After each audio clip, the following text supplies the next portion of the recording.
Muy bien, buenas tardes con todos. Vamos a dar inicio a la tercera sesión sobre el iluminismo, eh, la teoría crítica en el pensamiento de Adorno, a cargo del profesor Javier Burman. Esta sesión es la última de este seminario que ha sido organizado por el Departamento de Humanidades, la Facultad de Letras, de Literatura y bueno, por quien habla en coordinación con el profesor Burman.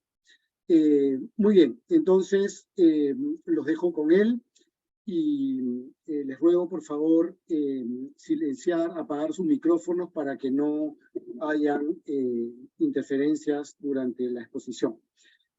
Muchas gracias, Javier. Un saludo. Bueno, gracias a vos, Víctor, nuevamente por la presentación.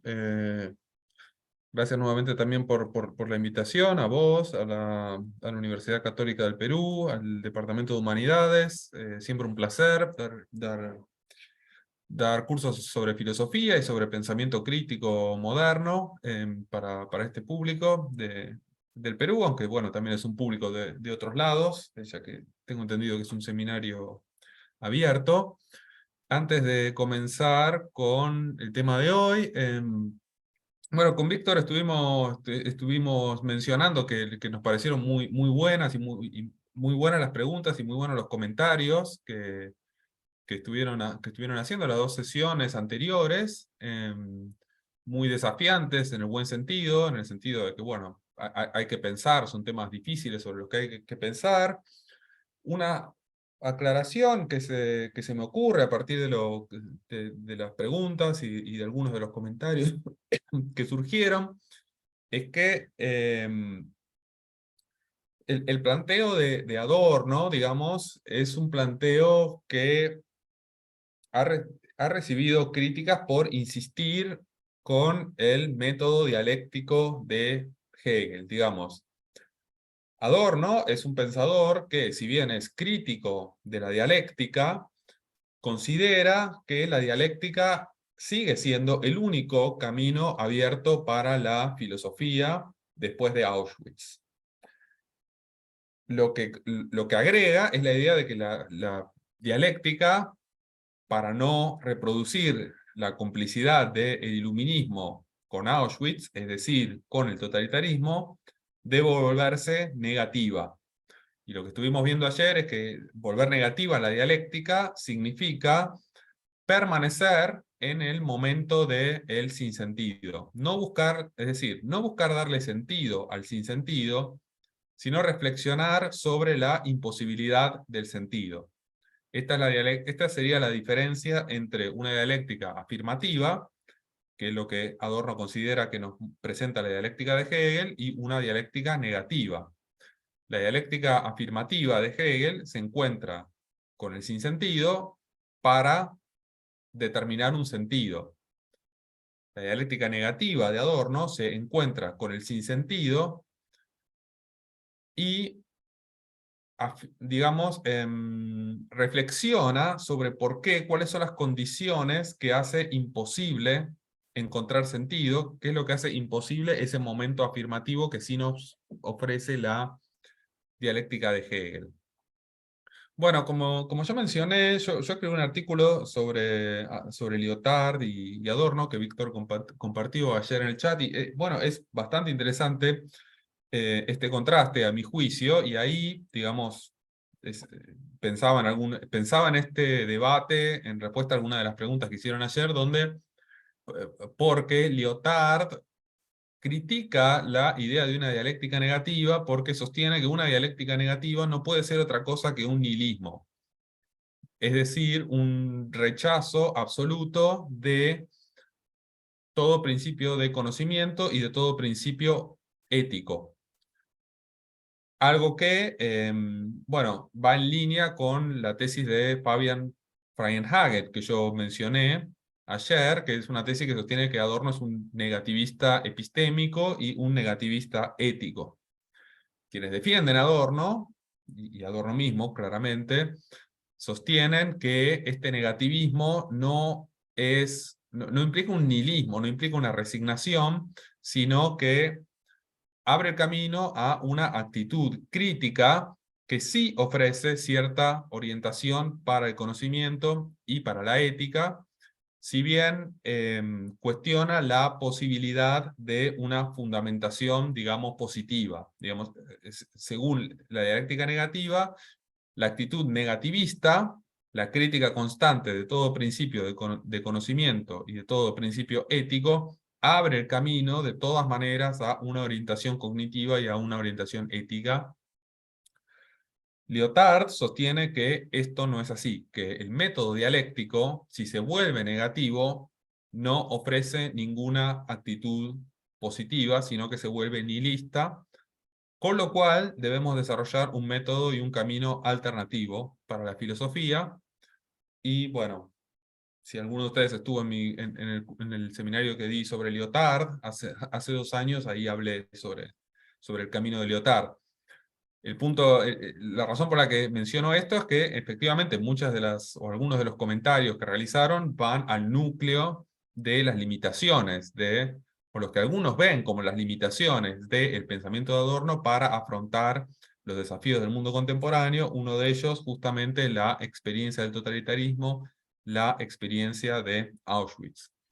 Como este es un curso sobre Adorno, yo trato lo más posible de representar su visión y de imaginar cuáles serían sus respuestas a las posibles objeciones, pero esto no significa que debamos defender a Adorno a rajatablas. Han existido y existen críticas a la forma de pensar de Adorno, y bueno, es interesante tenerlas en cuenta. Bien.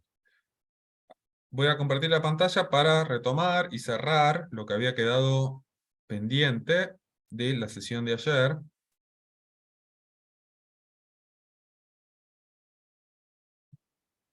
Bien.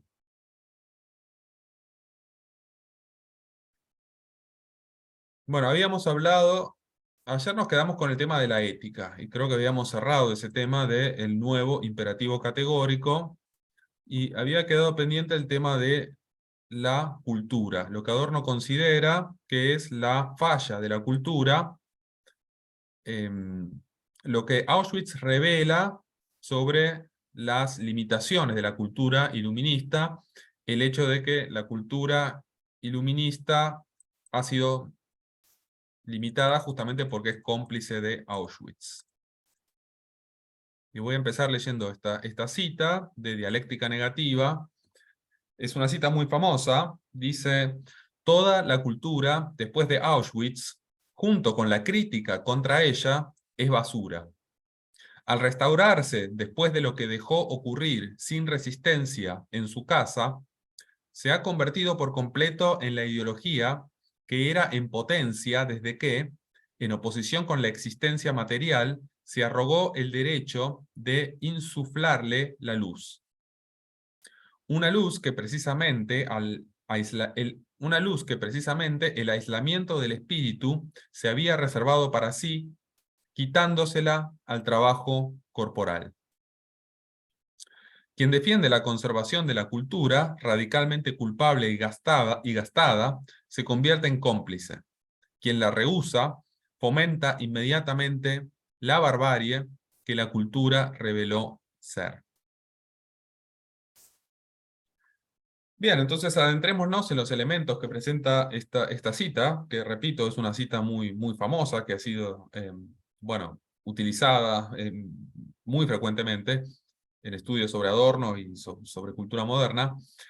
La cita nos presenta con la idea de que la cultura le da sentido al mundo, reconciliando espíritu con materia. Habíamos hablado de que esto es lo que hace la filosofía, según Adorno, pero la cultura en general hace esto. La cultura le da una forma espiritual a la materia. Cultura lo entiende Adorno en un sentido amplio. Digamos, cualquier objeto con un determinado diseño ya le da una forma espiritual a los objetos. Incluso podemos hablar de objetos prácticos, ¿no? Una mesa. Pero la mesa, sabemos, además de ser práctica, tiene un cierto diseño que expresa una característica cultural. este elemento cultural tiene que ver con la mediación entre la materia y el espíritu, es decir, con el hecho de que nos reconocemos a nosotros mismos en los objetos, porque los objetos ya tienen una forma acorde con el espíritu humano. Auschwitz marcó el fracaso de esta reconciliación justamente por este tema que venimos mencionando repetidamente, de que el iluminismo fue cómplice del totalitarismo, es decir, el iluminismo produjo la alienación absoluta del espíritu. El iluminismo produjo aquello que es absolutamente extraño al espíritu. El exterminio y la aniquilación que tuvo lugar en los campos de concentración no puede ser asimilado de ninguna manera a la forma de nuestra conciencia, a la forma de nuestra espiritualidad. Entonces aparece como un límite absoluto a nuestra capacidad de darle una forma espiritual al mundo material. Y esto no es otra cosa que replicar en el ámbito de la cultura lo que Adorno considera que ocurre en la filosofía, como vimos ayer. Así como la filosofía busca la reconciliación en el orden de lo conceptual entre inmanencia y trascendencia, la cultura busca, en el orden más cercano a lo material, la misma reconciliación entre espíritu y materia.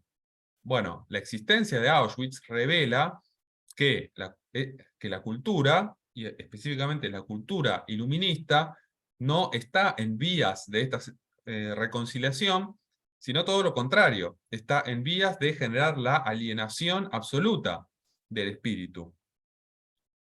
Es por esto, pasando al segundo punto, que Adorno señala que la cultura moderna es basura. Lo dice en términos muy drásticos. La cultura moderna es basura, pero en un sentido, digamos, si bien la basura es un símbolo, no deja de ser bastante literal.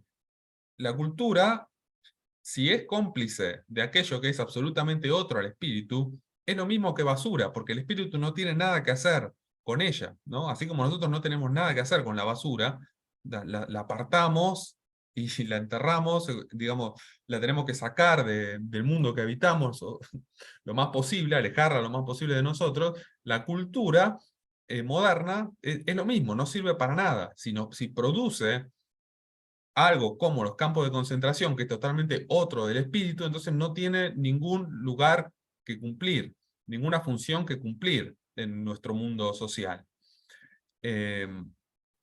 Entonces, toda producción cultural, después de Auschwitz, no hace más que reproducir, que ser funcional a las condiciones que hicieron posible los campos de concentración. Recuerden que esto no es tan directo, Adorno no está diciendo producir una obra musical, producir un objeto de arte, es directamente fogonear los campos de concentración. Lo que está diciendo es que si la cultura en general en la que vivimos hizo posible que exista algo como los campos de concentración, eso significa que todas nuestras normas culturales están de alguna manera pervertidas, porque si no los campos de concentración no deberían ser posibles. Por eso es tan relevante para Adorno el hecho de que Auschwitz, los campos de concentración, tuvieron lugar en Alemania, una sociedad culturalmente muy avanzada, avanzada en la música, avanzada en las artes, avanzada en la literatura. Entonces, digamos, la pregunta es cómo puede ser posible que en una civilización con este grado de desarrollo ocurra el evento que parece más alejado a los ideales iluministas, más alejado a la reconciliación entre espíritu y materia. Y la respuesta que da Adorno es que esta cultura está inherentemente degenerada, esta cultura es inherentemente basura. Por eso, pasando al tercer punto, Adorno considera que la cultura, al haberse separado de lo material, es decir, al no darle forma a lo material, sino al ser una especulación que no acompaña la transformación del mundo, la transformación del mundo de forma tal que se reconcilia con el espíritu, se convierte en ideología. Lo cual significa que la cultura ya no le está dando sentido al mundo, sino que oculta su sinsentido. Acuérdense la cita que vimos ayer sobre, sobre la complicidad de quien habla de Auschwitz. Digamos que hablar de Auschwitz es como la música que pone el que tortura en los campos de concentración para no escuchar los gritos de las víctimas, ¿no? O sea, ideología en este sentido, ideología en aquello que nos aísla, oculta el sinsentido del mundo en el que estamos, mientras somos cómplices con ese sinsentido. Entonces, si la cultura no puede prevenir un hecho como Auschwitz, sino que por el contrario, es del lugar culturalmente más avanzado desde donde surge este hecho, entonces la producción de la cultura no está haciendo más que disimular el hecho de que el mundo ya no tiene sentido. En vez de darle sentido al mundo, produce un sentido, entre comillas, digamos, un sentido ideológico que oculta el verdadero sinsentido del mundo. Y por eso es interesante, me aparto un poco de la exposición formal para traer algo que se me ocurre a partir de hablar de este tema. Cuando cuando yo estaba en Frankfurt, hace unos años dio una charla, hay un evento en Frankfurt que se llama las Adorno Vorlesungen, que serían como las charlas Adorno, ¿no? Que se dan todos los años o año por medio, y fue un académico muy importante de Harvard, que se llama Peter Gordon, y habló específicamente sobre Adorno. No es que las Adorno Vorlesungen sean siempre sobre Adorno, en general no son sobre Adorno, son sobre filosofía en general, pero en este caso fue un especialista sobre Adorno y habló sobre Adorno, Peter Gordon. Y lo que sostuvo en estas charlas, que bueno, duran 3 días, son bastante largas, es que frente, digamos, respondiendo a esta tesis de Freienhagen, de que Adorno es un negativista, él sostenía que el único punto de anclaje para conocer y darle sentido al mundo moderno era la experiencia de sufrimiento que produce el mundo moderno. Acuérdense lo que vimos ayer del sufrimiento que genera Auschwitz, que Adorno considera que es sobre la base de la experiencia de este sufrimiento, que hace imposible la reconciliación entre inmanencia y trascendencia, tenemos una base para el nuevo imperativo categórico, que es la única fuente de orientación ética en el mundo moderno. Bueno, Peter Gordon, digamos, generalizó esta idea diciendo, rastreando en diferentes puntos de la obra de Adorno, esta idea de que el sufrimiento nos da una orientación cognitiva y ética para darle sentido al mundo moderno.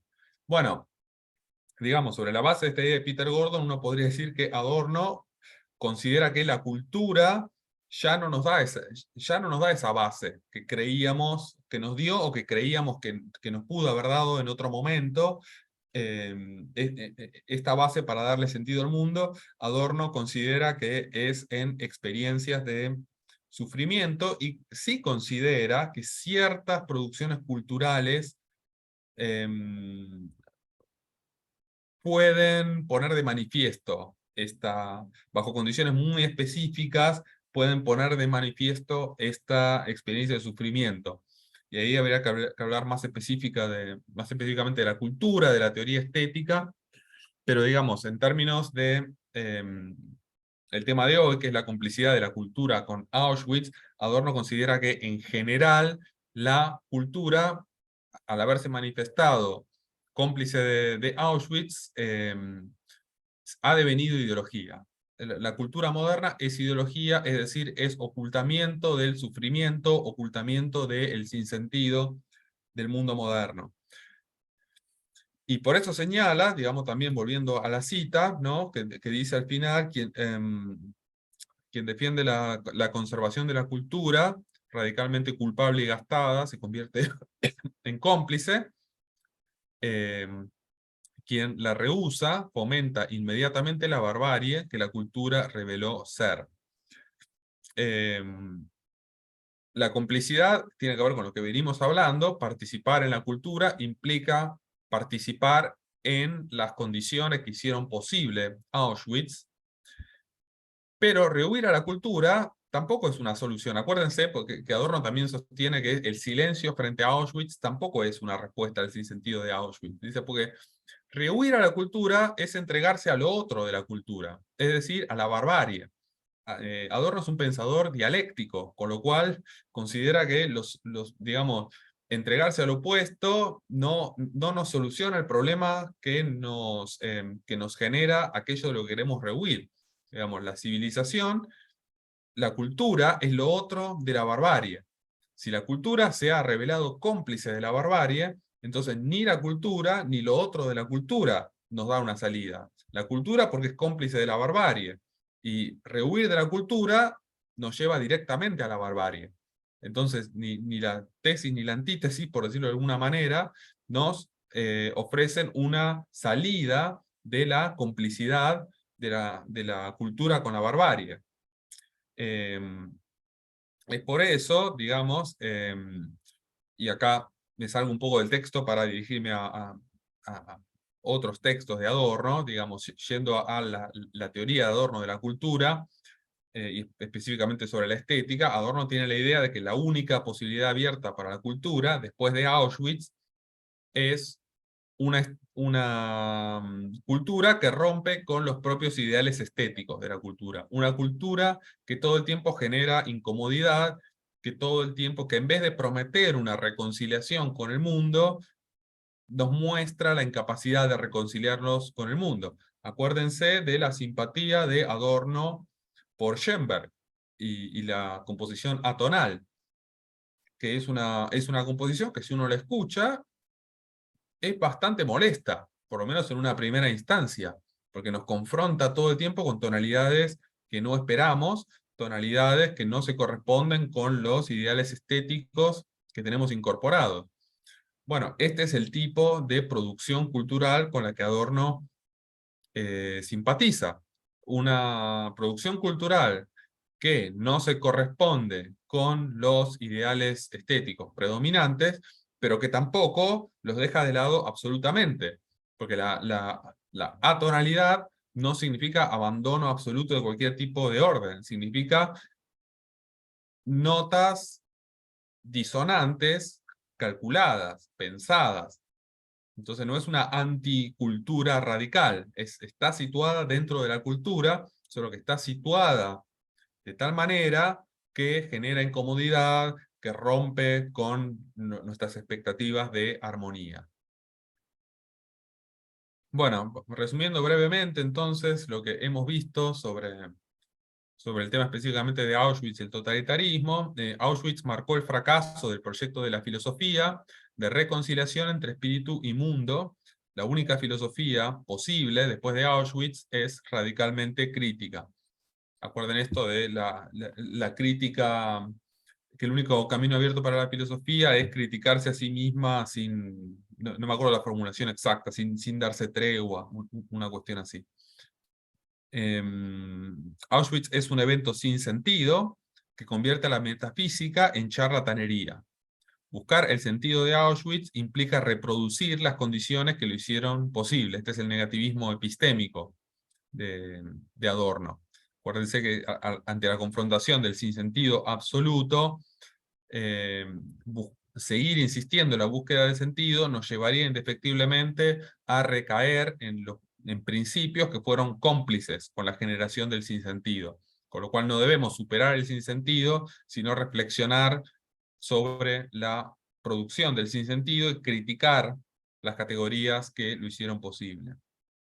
Bueno, el único imperativo moral posible después de Auschwitz es que este evento no se repita. La única fundamentación de este imperativo es la sensación de sufrimiento sin sentido que se produjo en los campos de concentración. Este es el tema con el que cerramos la sesión de ayer. Y lo que vimos recién es que la cultura moderna es basura, pues es cómplice de Auschwitz. Y la respuesta de Adorno a este diagnóstico es que la única cultura posible es la que rompe con sus propias reglas. Bien. Pasemos entonces, pasemos entonces al tema de la sesión de hoy,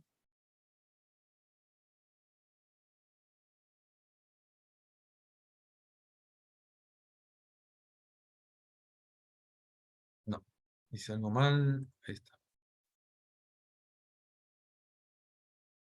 Bien, ¿qué tiene que ver con la cultura en el capitalismo?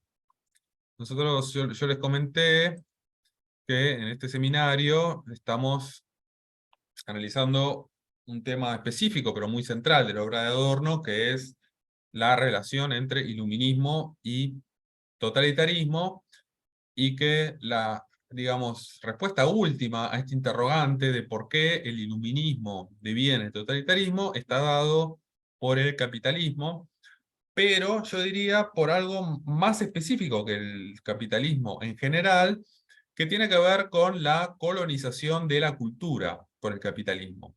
Es decir, el vínculo entre iluminismo y totalitarismo se produce a nivel de la cultura, lo cual obviamente está vinculado con la economía en el sentido de la producción y la circulación capitalista. Pero lo que hace, lo que da lugar a Auschwitz no es la economía en sí misma, sino cómo la economía capitalista repercute en la cultura. Esta repercusión de la economía capitalista en la cultura es lo que abre el camino a Auschwitz, es lo que abre el camino al totalitarismo. Esto no es algo obvio porque hay otras perspectivas que lo sitúan en la esfera propiamente económica o, digamos, en el impacto de la esfera económica en la relación de clases, ¿no? Piensen, por ejemplo, en los estudios de Pulanza sobre el Estado y la deriva del Estado capitalista en el totalitarismo, digamos. Pienso también en los estudios de Barrington Moore, o sea, uno puede enfocarse en la estructura de clases.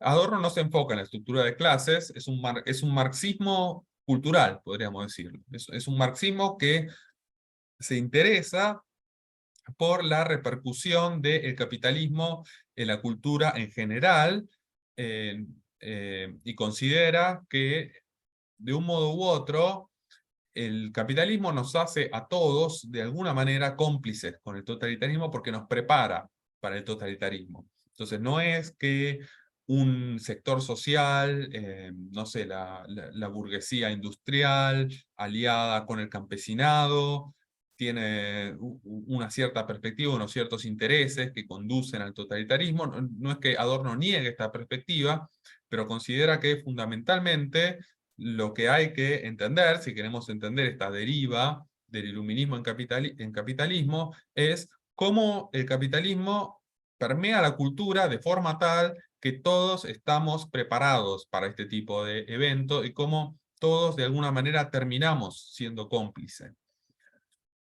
Mínima Moralia es el texto que yo elegí para indagar en esta cuestión. Quienes hayan leído la selección que mandé, tal vez queden un poco perplejos porque es un texto algo perplejizante, como por cómo está escrito, es muy fragmentario. No es un texto que desarrolle una tesis.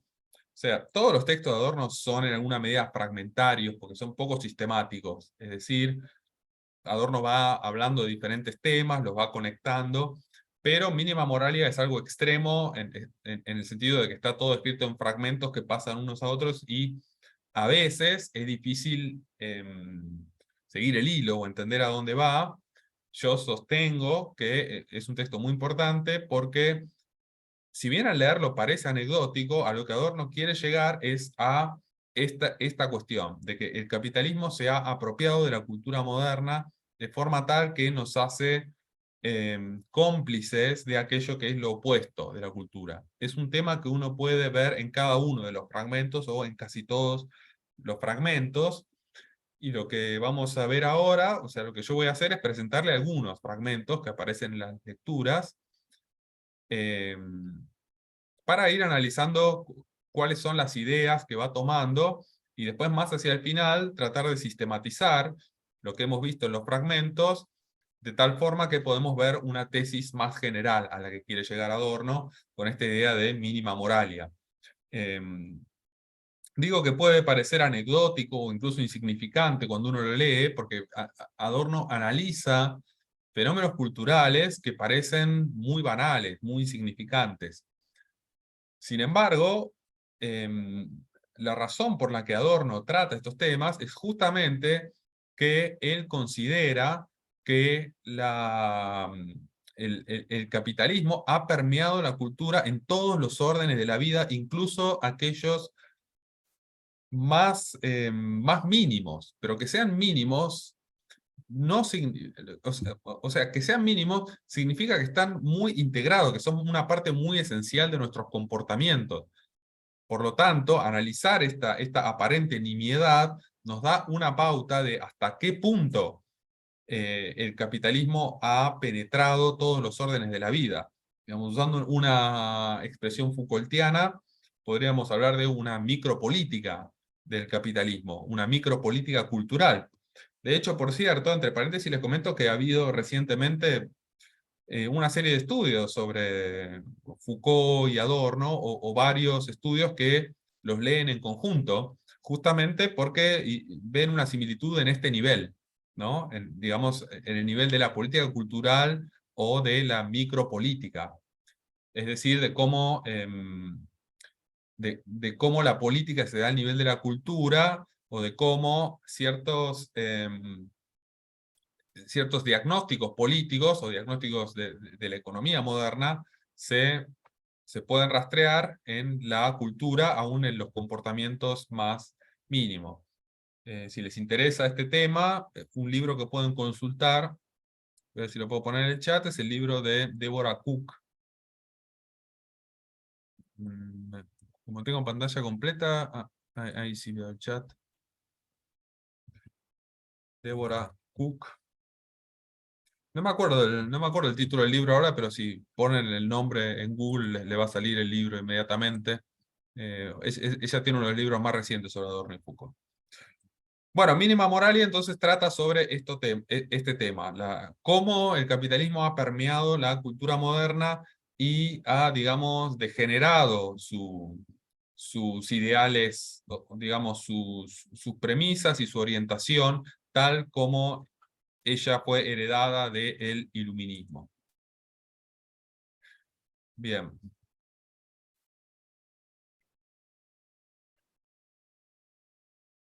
Bueno, hablemos entonces, estuvimos hablando mucho de iluminismo y totalitarismo.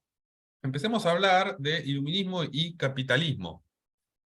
¿Qué podemos decir sobre esta relación? Bueno, Adorno, como sabemos, además de ser un pensador hegeliano, dialéctico, es un pensador marxista, un pensador que está claramente y explícitamente influenciado por la obra de Marx.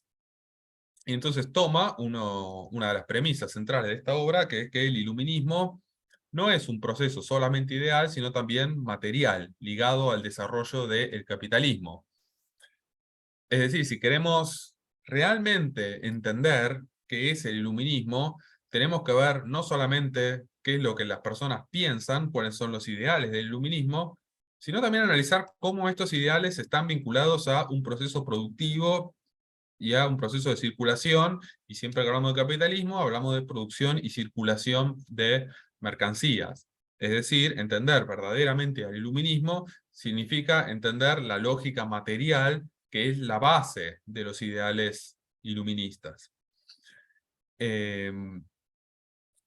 Digamos, siguiendo a Marx, esto lo empezamos a mencionar a partir de algunas de las preguntas que hubo en las sesiones anteriores.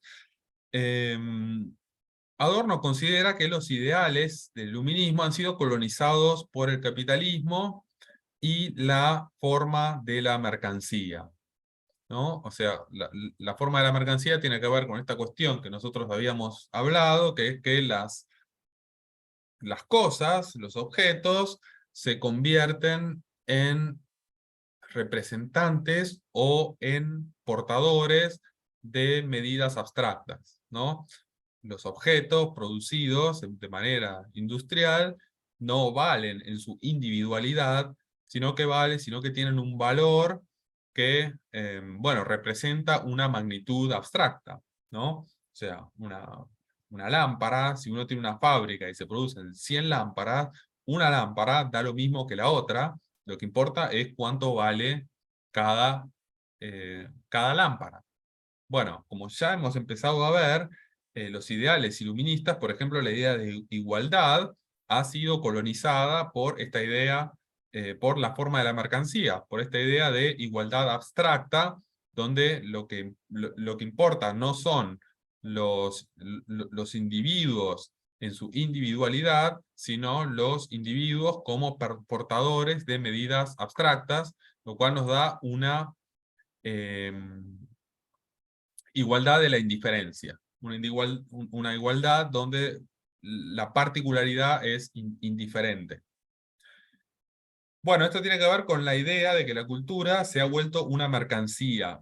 Los productos culturales no responden a ideales estéticos, sino a la lógica del intercambio de la mercancía.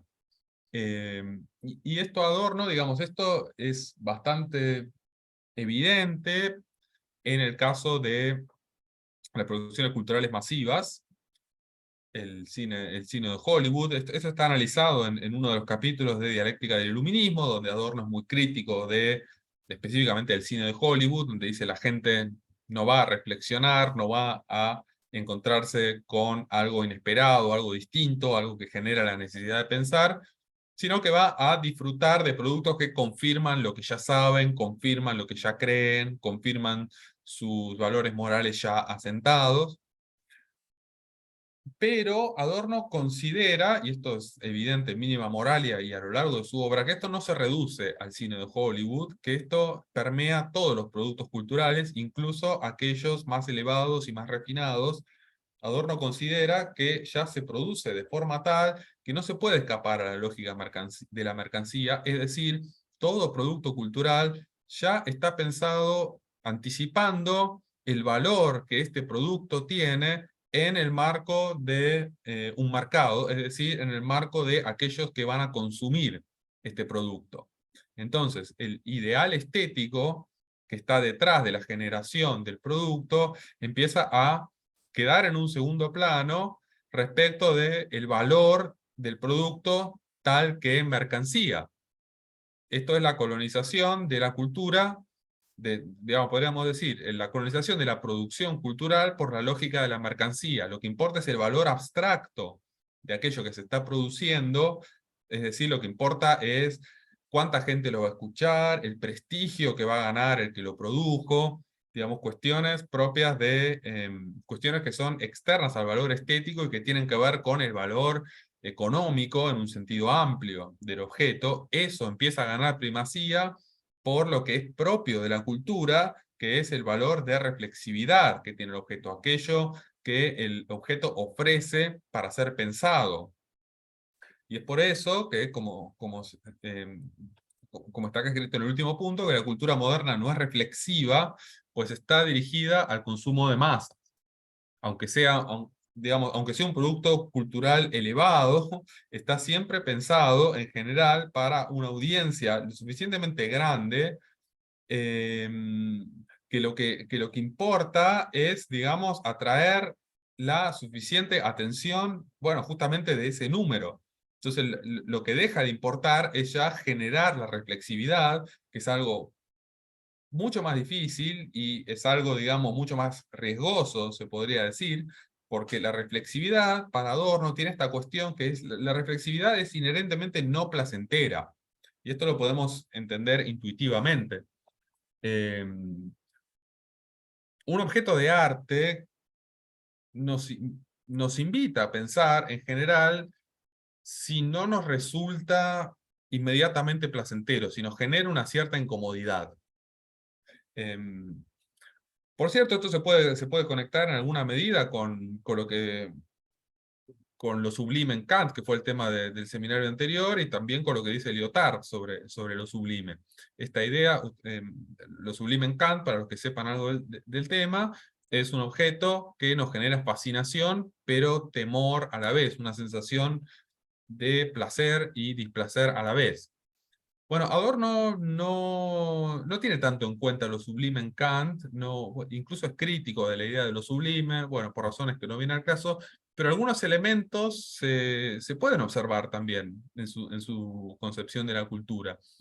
Y esto, digamos, Adorno considera que la razón por la cual los productos culturales generan reflexividad, no siguen la estructura de lo sublime que señala Kant, pero sí consideran que tienen este elemento necesario de displacer, como la composición atonal de Schoenberg, que al ser atonal rompe con nuestras expectativas y nos genera una incomodidad, pero es una incomodidad que nos invita a pensar sobre este objeto, a pensar sobre qué es lo que nos ofrece, a pensar sobre por qué queremos escucharlo y a tratar de entenderlo.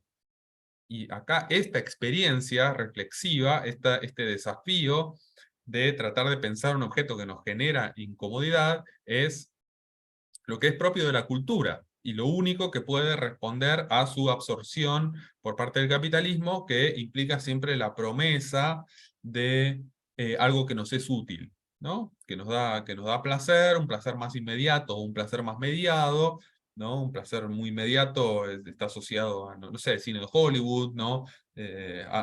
Algo que inmediatamente confirma todo lo que creemos, o puede ser un placer más mediado, alguna composición más elevada, más compleja, pero siempre que está esta promesa de sentirse bien con uno mismo, de escuchar algo y sentirse bien, siempre estamos en el orden de la cultura como mercancía. Adorno considera que la cultura, la verdadera cultura, el ideal de la cultura, propiamente, digamos, no cómplice con el totalitarismo, podríamos decir, es aquel que se ofrece a la reflexividad, en este sentido, que rompe con lo que ya creemos, con lo que ya creemos que sabemos, con nuestros valores morales supuestamente ya afirmados, los problematiza y nos obliga a pensar si realmente conocemos, si realmente somos personas morales. Bien, voy a leer una frase inicial de Mínima Moralia, que tiene que ver con el iluminismo y el capitalismo. Esta frase no estaba en la lectura porque yo empecé del primer fragmento, pero cuando volví a leerlo me encontré con esta cita que me parece muy iluminadora de lo que plantea el texto en general.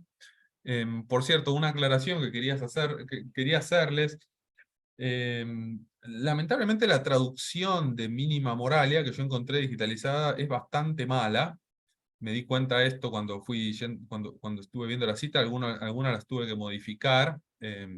Las que les pasé de dialéctica de ilustración y dialéctica negativa me pareció que estaban bien. La de Mínima Moralia tiene algunos errores importantes, así que, bueno, les recomiendo, digamos, si van a seguir trabajando con el texto, que busquen otra, o sea, si no, bueno, obviamente los que sepan alemán, que trabajen con alemán, la traducción en inglés es buena, así que también pueden trabajar con esa, o busquen otra. No, en realidad me olvidé, tenía que haberme fijado si hay otra, aunque no esté digitalizada en español, si hay otra, trabajen con otra, y si van a trabajar con esta, tengan cuidado, chequeen con el inglés porque hay algunos problemas importantes.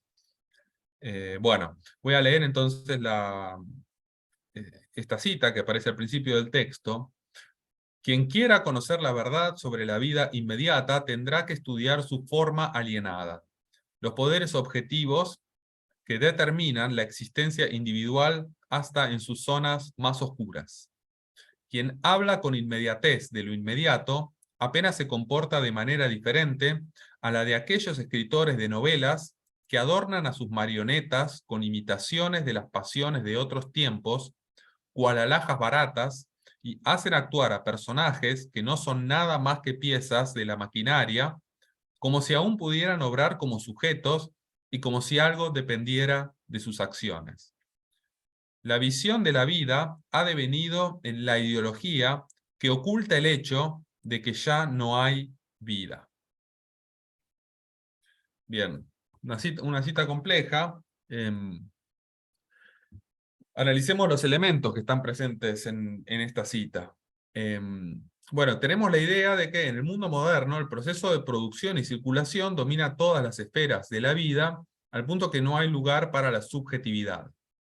Entonces, entender la vida moderna es entender los mecanismos objetivos que la determinan, ¿no? Tenemos en la cita esta idea de que o sea, quien habla con inmediatez de lo inmediato se comporta de manera diferente a aquellos escritores de novelas que adornan a sus marionetas con imitaciones de las pasiones de otros tiempos, cual alhajas baratas, y hacen actuar a los personajes que no son nada más que piezas de la maquinaria, como si aún pudieran obrar como sujetos y como si algo dependiera de sus acciones.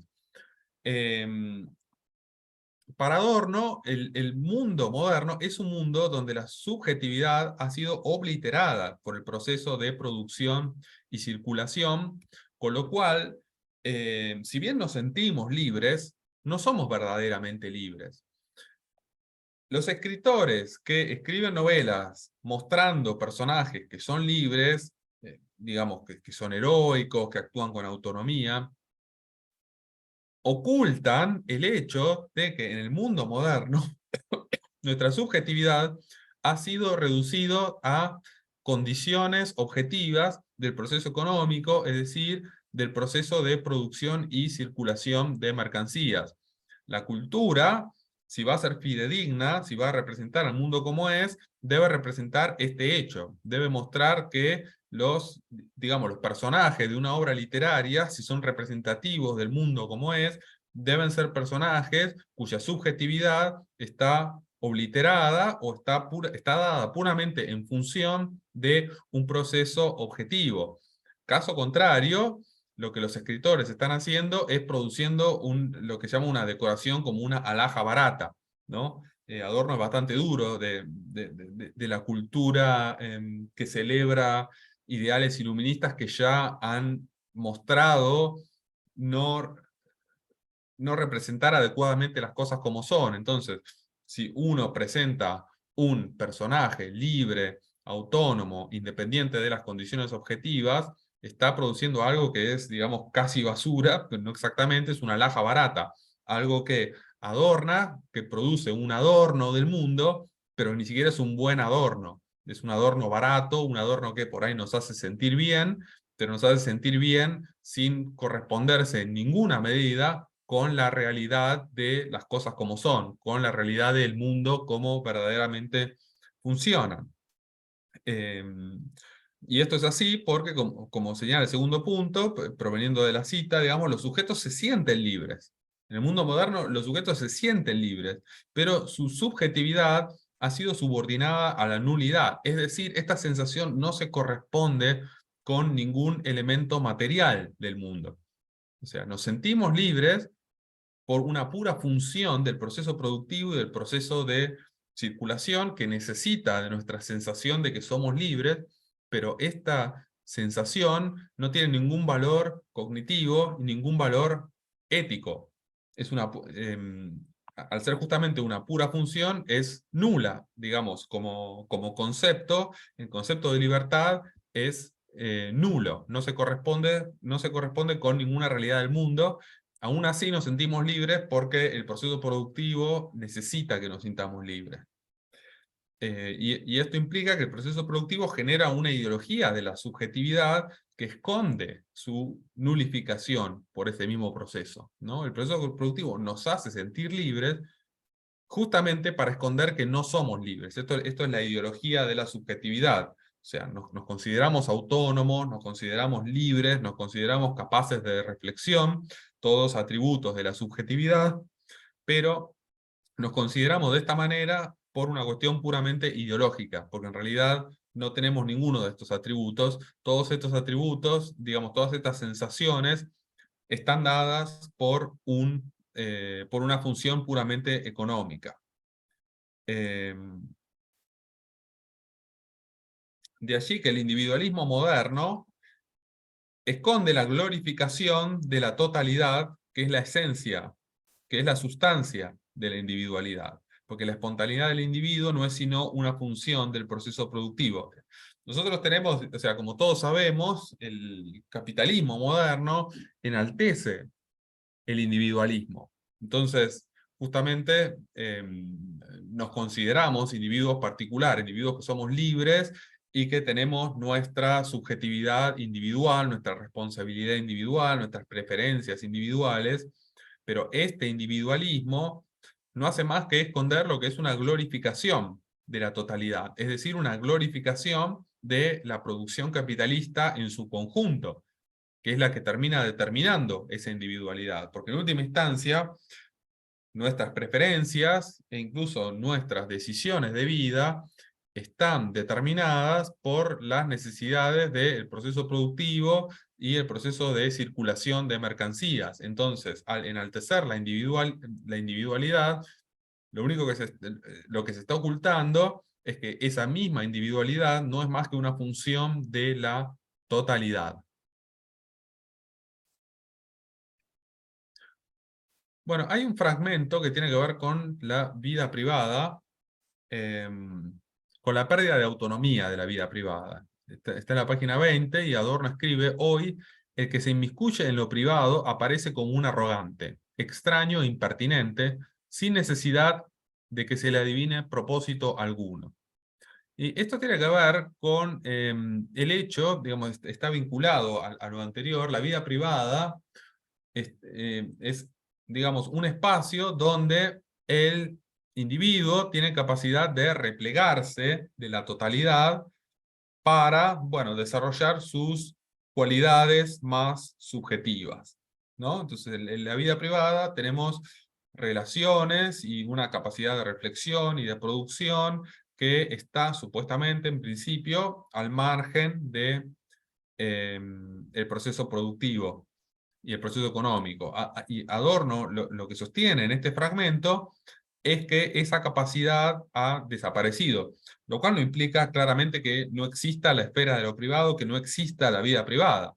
Todo lo contrario. Como sabemos, el mundo capitalista es un mundo donde la vida privada tiene una gran centralidad, pero es una vida privada que ya ha sido privada, bueno, privada, digamos, dicho de una manera algo redundante, una vida privada que ha sido privada de lo que es esencial a ese elemento privado, que es justamente su separación del proceso productivo. Adorno considera que en el mundo moderno, en el mundo capitalista, la vida privada se ha convertido en una función del proceso productivo, y esto lo podemos, es bastante intuitivo, porque ¿qué es lo que predomina en la vida privada hoy en día? Bueno, el consumo, ¿no? El consumo, las relaciones también mediadas por el consumo, ¿no? Ir a consumir objetos culturales, ir a comprar, ¿no? Decorar la casa de la forma que uno le gusta, pero lo que uno le gusta siempre también está en función de aquellos objetos que se producen, aquellos objetos que están disponibles en el mercado. Entonces, la vida privada empieza a ser una función del proceso productivo y pierde su autonomía. Deja de ser un espacio donde uno toma distancia del proceso productivo y desarrolla cualidades que son diferentes y que tienen más que ver con la subjetividad. Y Adorno considera que esto es así a tal punto que quien se comporta en la vida privada de una forma que no va en línea con el proceso productivo es visto con desconfianza. O sea, la vida privada empieza a estar normada, normatizada, de una forma que está alineada con las necesidades del proceso productivo, a punto tal que quienes se comportan en su privacidad de una forma contraria a las expectativas, ¿no? de la producción de mercancía, es visto como, como extraño, impertinente. eh, bueno, digo, más allá de que se le adivine propósito alguno, es decir, el solo hecho de comportarse de una forma que rompe con las expectativas del proceso económico genera, digamos, esta sensación de extrañeza e impertinencia. Bueno, lo que implica, como dice el tercer punto, que el individualismo ya no tiene que ver con el individuo, sino que la individualidad de la persona está dada en función de el proceso de producción. Bueno, hay un fragmento sobre el pensamiento, que por un lado es bastante banal, pero por otro lado va a una cuestión, digamos, medular de la cultura moderna. Escribe en este fragmento Adorno que el diálogo ocasional con el hombre del tren, que a fin de no caer en una disputa se convierte en... que a fin de no caer en una disputa... perdón. El diálogo ocasional con el hombre del tren que a fin de no caer en una disputa se conviene en limitar a un par de frases de las que se sabe que no terminarán en homicidio, es ya un signo delator. Ningún pensamiento es inmune a su comunicación, y es ya más que suficiente expresarlo fuera de lugar o en forma equívoca para rebajar su verdad. Bueno, la formulación es un poco confusa, me parece, por el tema de la traducción. En inglés es algo más claro, digamos. Esto tiene que ver, digamos, el fragmento tiene que ver con las costumbres, ¿no? La conversación con alguien en el tren. O sea, la conversación más banal posible, ¿no? O sea, esto es un poco anticuado, la conversación en el tren, pero bueno, tiene que ver con de qué hablamos cuando nos encontramos con alguien que no conocemos y hablamos de banalidades, ¿no?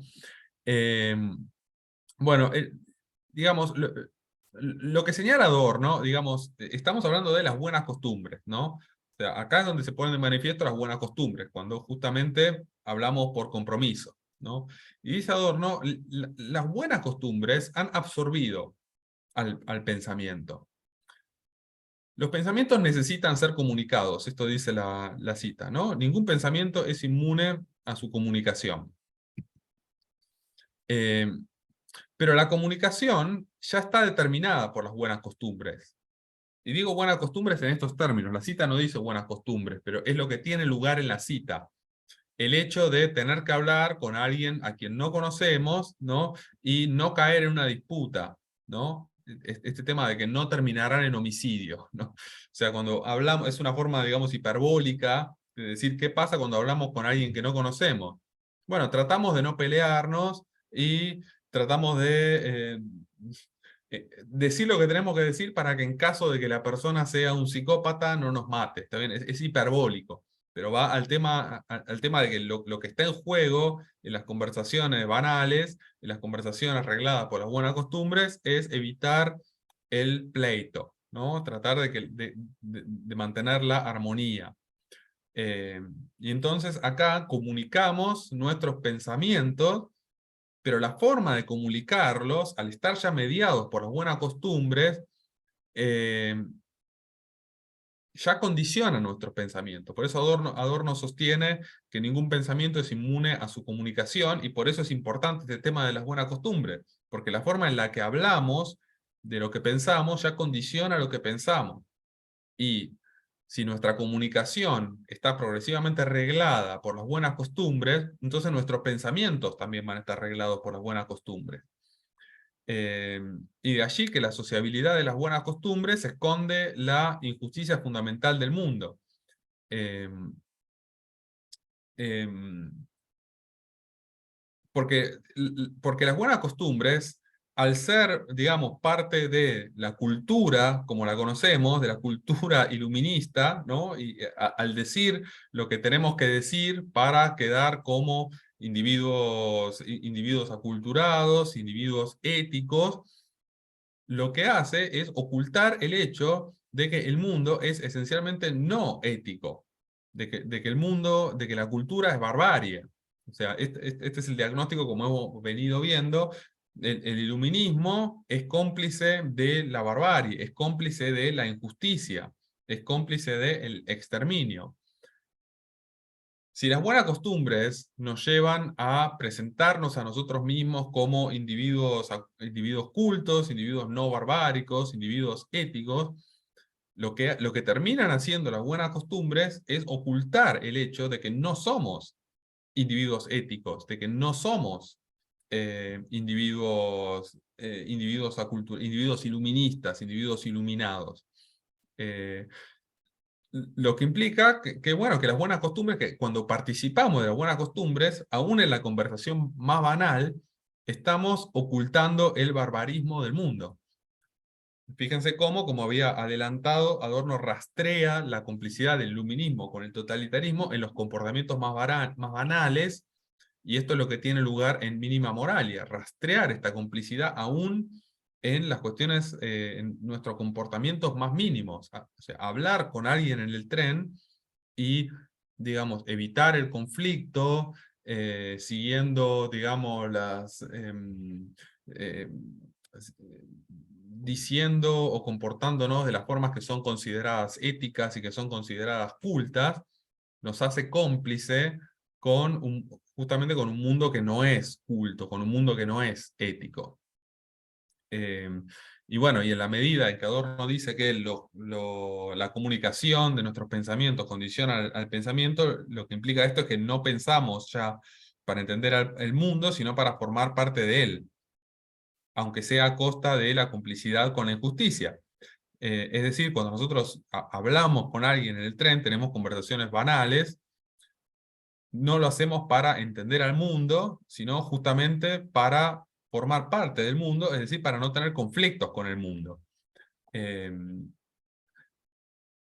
la medida en que las buenas costumbres se expanden y, digamos, más y más áreas de nuestra vida están mediadas por las buenas costumbres, bueno, ocurre esto, de que nuestros pensamientos mismos empiezan a ser cómplices con la injusticia del mundo en que vivimos. Lo que implica que al compartir las buenas costumbres dejamos de compartir el sufrimiento que produce el mundo contemporáneo. No pensamos sobre el sufrimiento, sino que pensamos para ocultarlo. No sé si esto está en la cita. Y es más que suficiente expresarlo fuera de lugar. En la cita no aparece la parte del sufrimiento, pero aparece más abajo. Aparece más abajo y por eso no lo incluí. Digamos, vivimos en un mundo que genera sufrimiento. O sea, la injusticia a la que hace referencia Adorno es una injusticia ligada a la generación de sufrimiento. Bueno, vimos el caso del sufrimiento de Auschwitz, pero el capitalismo, para Adorno, genera un constante sufrimiento, bueno, a partir del desempleo, a partir de la pobreza, de las crisis que genera el capitalismo. Digamos, la participación en las buenas costumbres nos hace ocultar este sufrimiento, ¿no? Porque uno habla en términos de persona culta, como decía, de persona culta, de persona ética, escondiendo el hecho de que no somos cultos ni éticos. Vivimos en un mundo barbárico, en un mundo no ético, y somos, lo cual nos hace cómplices de la barbarie y de la ética. Las buenas costumbres lo que hacen es ocultar este hecho. Hay un fragmento sobre los intelectuales. A ver qué hora es.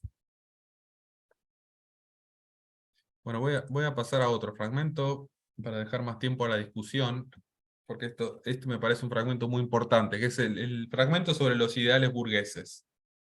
Los fragmentos todos tienen títulos medio raros, los títulos se los pongo yo. Vieron que los fragmentos empiezan con un título que es más anecdótico o más poético. Yo les pongo el título según el tema del fragmento. Este está en la página 31. Es un fragmento donde se lee: con el poder de disposición se han implantado una vez más y simultáneamente el asfixiante orden de lo privado, el particularismo de los intereses, la hace tiempo superada forma de la familia y el derecho de propiedad, con su reflejo sobre el carácter. Pero con mala conciencia, con la apenas disimulada conciencia de la falsedad. Lo que en la burguesía siempre se consideró bueno y decoroso, la independencia, la perseverancia, la previsión y la prudencia, están corrompidos hasta la médula. Bien, acá Adorno trata con ideales burgueses, ¿no? Con esto, lo decoroso, la independencia, la perseverancia, la previsión, la prudencia, están corrompidos hasta la médula, ¿no? Acá, el poder de disposición, Adorno está hablando del fascismo, y esto no aparece en la cita específicamente, pero en el contexto del fragmento queda claro que el poder de disposición, cuando dice con el poder de disposición se han implantado una vez más simultáneamente la asfixiante orden de lo privado, eso es una referencia a la autoridad del fascismo. También recuerden que la traducción es un poco rara, entonces el poder de disposición el poder de disposición se refiere al poder arbitrario. Y en el fragmento hay una referencia explícita al fascismo. Entonces, digamos, el fortalecimiento de la autoridad externa, esto es el poder de disposición, el fascismo ejemplifica esto, el fortalecimiento de la autoridad externa. ¿Qué significa autoridad externa? La autoridad que no es dada por nuestro propio pensamiento, ¿no? La autoridad que es dada por lo que dice alguien externamente a nosotros. Bueno, el fortalecimiento de esta autoridad apuntala los ideales burgueses, pero de forma tal que las personas son conscientes de su falsedad. Esto es bastante interesante y muy central para entender cómo Adorno entiende al fascismo, digamos. El fascismo, como lo entiende Adorno, y esto incluso no es tan específico de Adorno, Lyotard y Hannah Arendt tienen ideas bastante similares a esto.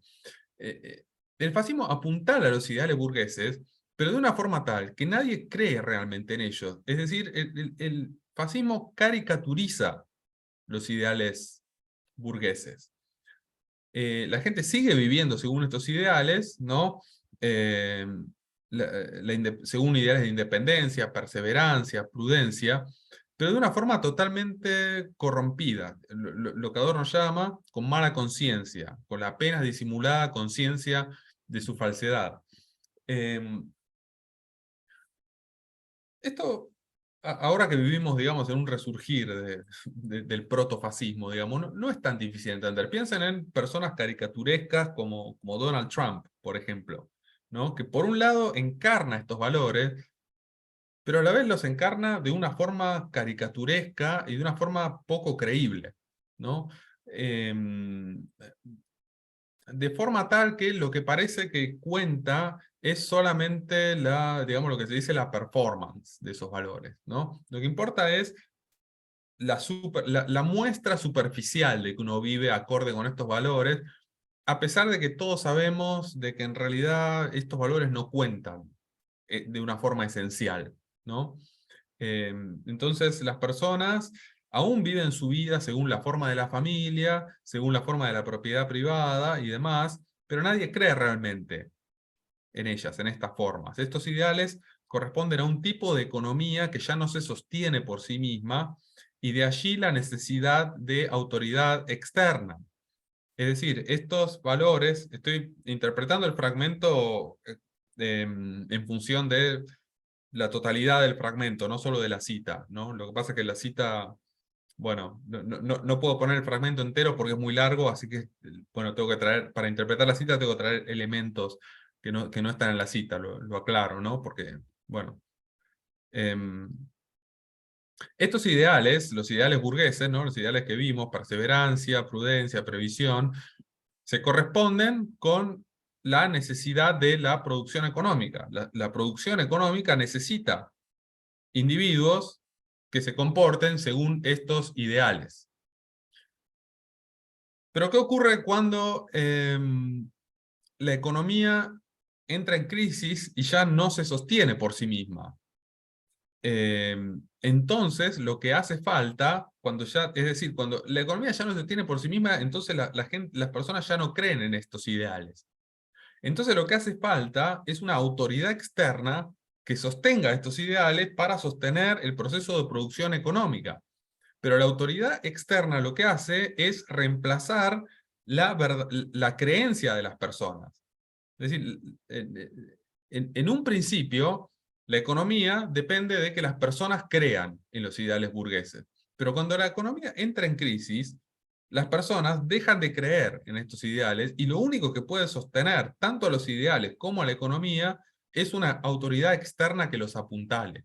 Pero esta necesidad de autoridad externa ya marca que no hay una verdadera creencia, que vivimos de acuerdo a ideales en los que, en última instancia, no creemos. Y entonces estos ideales se convierten en una pura superficialidad, en una suerte de performance, ¿no? Ya no cuentan en lo esencial, pero cuentan en cuanto a la superficialidad de nuestras acciones. Entonces el fascismo revela que, el fascismo como esta exaltación de la autoridad externa, revela que dado que vivimos según valores en los que no creemos, requerimos de una autoridad externa para mantenerlos en pie. El fascismo es un resultado de la crisis ideológica del capitalismo, podríamos decir, ¿no? Y el fascismo, estamos hablando de fascismo también como protototalitarismo.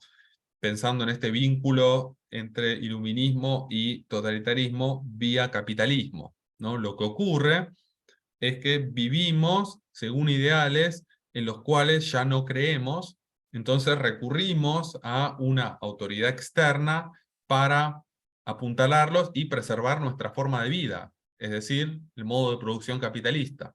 Como ya no creemos, necesitamos de una autoridad externa que viene a suplantar lo que era anteriormente la verdadera creencia en estos ideales. Entonces el capitalismo moderno tiene su sostén ideológico en valores que ya no generan convencimiento ideológico. Y de ahí la necesidad del fascismo, el fascismo entendido como enaltecimiento de la autoridad externa. Hay un fragmento importante también sobre las relaciones interpersonales. Y este fragmento dice: las ordenaciones prácticas de la vida, que se presentan como algo beneficioso para los hombres, producen en la economía del lucro una atrofia de lo humano. Y cuanto más se extienden, tanto más cercenan todo lo que hay de delicado. Pues la delicadeza entre los hombres no es sino la conciencia, que aún a los presos de la utilidad roza consoladoramente, de la posibilidad de relaciones desinteresadas. Herencia de antiguos privilegios, prometedora de una situación exenta de privilegios. La eliminación del privilegio por obra de la ratio burguesa, al cabo elimina también dicha promesa. Bien, Adorno se enfoca en esta cita en el tema de la delicadeza, ¿no? Dice, digamos, del paso de la delicadeza a la falta de delicadeza, ¿no? Ese es el tema. O sea, Adorno considera que el capitalismo moderno es mucho más crudo de lo que era, ¿no? Es más básico. Y esto tiene que ver con esta transición de un capitalismo basado en creencias a un capitalismo que ya no necesita las creencias, sino que solo necesita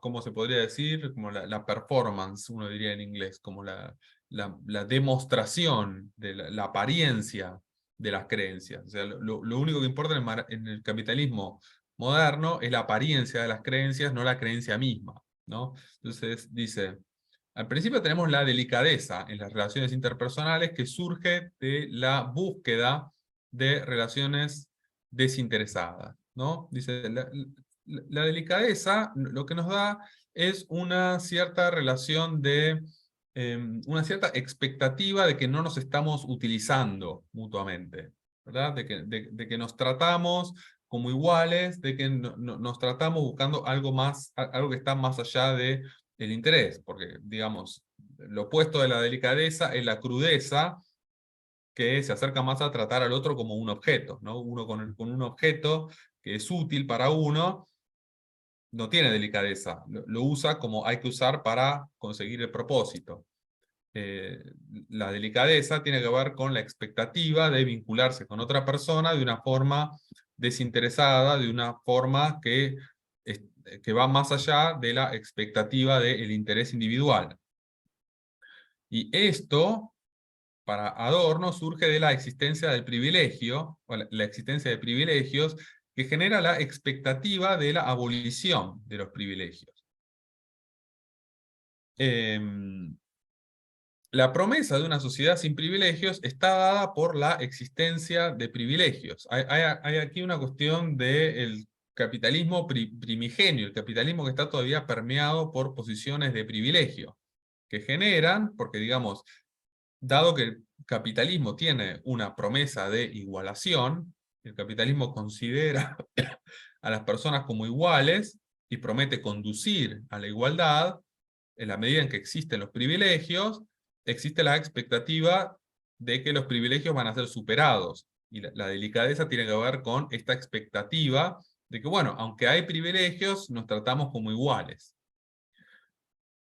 Cuando en el capitalismo dejan de existir los privilegios, y cuando hablamos de privilegios no hablamos de desigualdades, hablamos de posiciones, digamos, diferenciadas por principio, no por, digamos, no diferencias de hecho, que la diferencia económica, ¿no? Hablamos, no sé, de la aristocracia, de la nobleza, esas son condiciones de privilegio.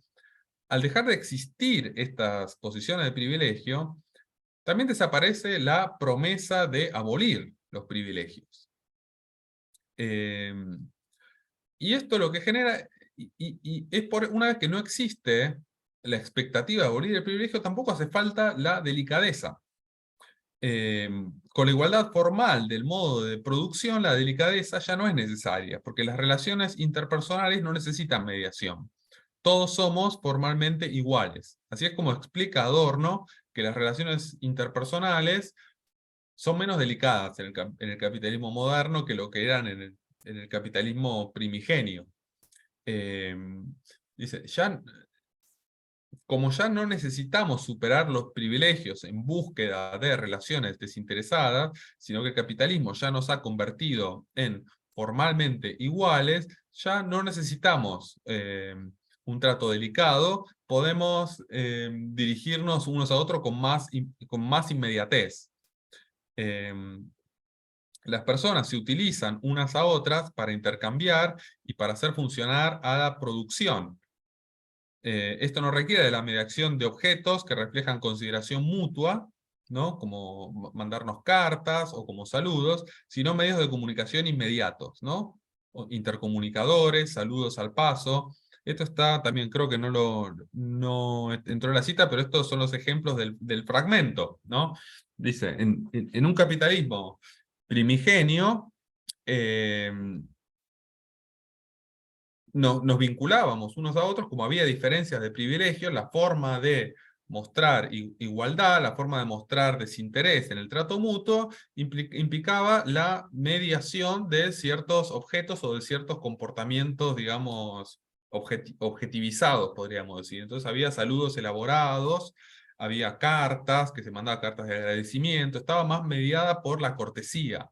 Dice, en la medida en que el capitalismo nos iguala, entonces nos tratamos unos a otros simplemente como funciones del proceso productivo. Eso es lo que somos, porque así nos iguala el capitalismo. Nos iguala como participantes del proceso productivo, lo cual implica que nos comportamos unos hacia otros como elementos del proceso productivo.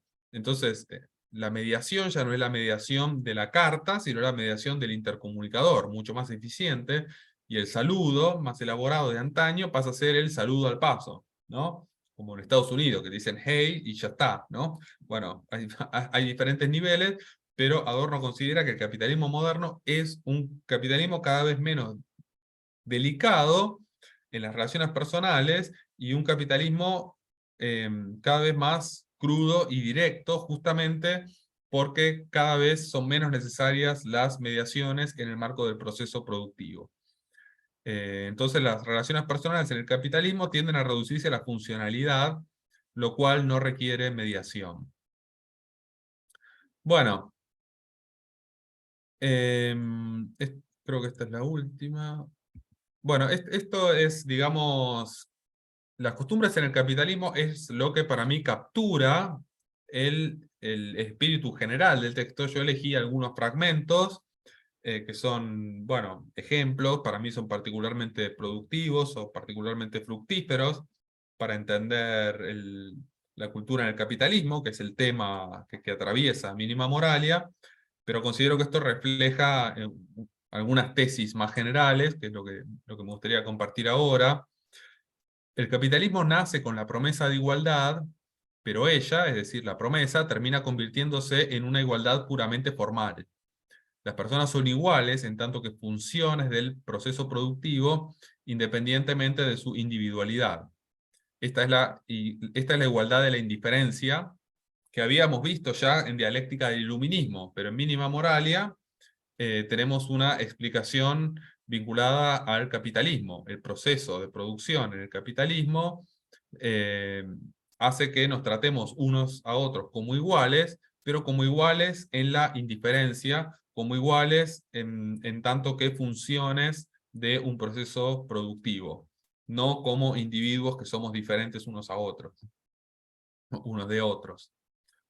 Las formas de pensar y de comunicarnos refleja la indiferencia mutua.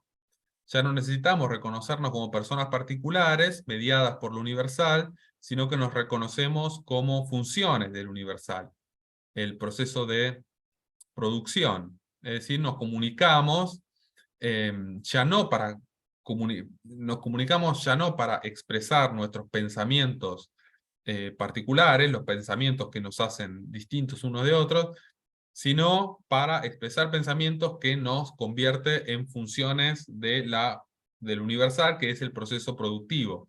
Por supuesto que nosotros no somos conscientes, no es que no es que queremos hacer esto, como vimos en un fragmento, nosotros nos sentimos libres, nos sentimos individuales, pero lo que realmente estamos haciendo es comunicarnos de forma tal que manifestamos ideas que son funciones del proceso productivo. Entonces nos creemos individuales, pero nuestra forma de pensar y de comunicarnos ya refleja que en realidad somos una función del proceso productivo que nos hace indiferentes unos a otros, porque en el proceso productivo contamos como medidas abstractas de ese proceso.